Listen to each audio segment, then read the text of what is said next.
Hello, I'm Thibaut Buva. I'm in charge of the test at Dufournier.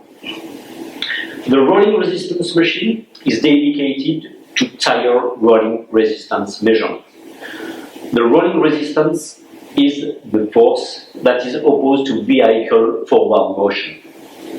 This drag force is really small, but has an impact on vehicle consumption. It is mainly due to tire deformation and tread compound. And that's why it is really important to measure it, especially for environmental concerns. The machine has been entirely designed and developed by Dufournier after 20 years of experience in tire testing. The machine handles tests with C1 and C2 tires with vertical loads up to 15 kN. Nevertheless, the rolling resistance force is only a few newtons, and the machine can measure it with an accuracy of about 0.5 newton. The machine is using the force method.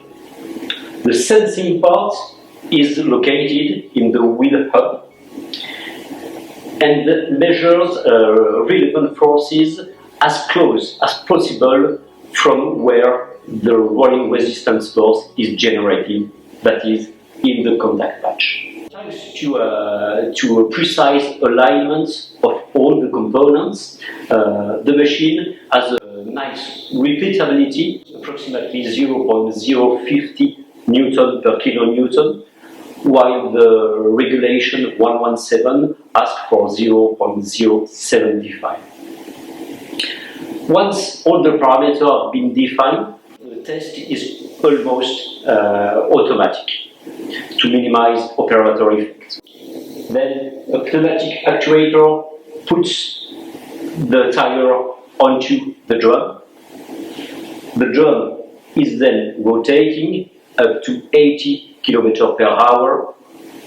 Then the warm-up is defined 30 minutes for C1 tire, 50 minutes for C2 tires. After the warm-up, the relevant forces are recorded, the vertical force and the FX force. Then the load is released to measure the losses into the machine, into the hub, and then the test is complete and ends like this. So everything is automatic to make the procedure as easier as possible.